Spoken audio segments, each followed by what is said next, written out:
1,000 possibilities raced through my mind in a heartbeat.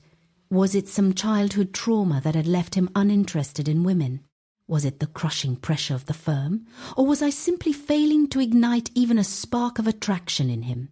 Once again, that familiar heavy weight of defeat settled in my chest.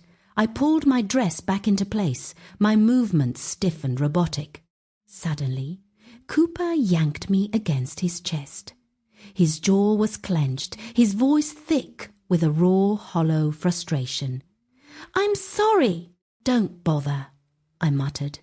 I glanced down at my own body, at the curves I once thought he'd admire, barely managing to hold on to the jagged remnants of my pride. "Anya, please, don't walk away."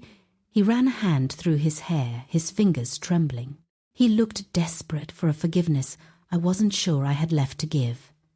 "Fine," I said, my voice steady and leaving no room for negotiation. "But tomorrow you're coming with me to see a specialist." I loved him, but I had no intention of wasting my life in a loveless arrangement. We had been together for nearly 2 years, and he had never once shown the slightest desire to touch me. I had foolishly convinced myself he was just a gentleman, a man of restraint. It hadn't occurred to me that the problem might be rooted in something far more clinical. Seeing the flicker of hesitation in his eyes, I lowered my voice, infusing it with a practiced, gentle patience. "Medical science has come a long way, Cooper. Most of these things are treatable. Don't be afraid." He stared at me for a long, silent moment. Finally, he gave a slow, clipped nod. The next day, I dragged Cooper Hamilton to the city's most exclusive private clinic.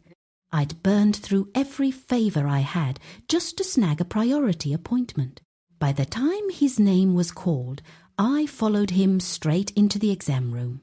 The doctor, a woman in her 40s, leveled a cold professional stare at him. "What are the symptoms?" Cooper's jaw tightened. He wouldn't meet her eyes, his expression darkening as he stared at the wall.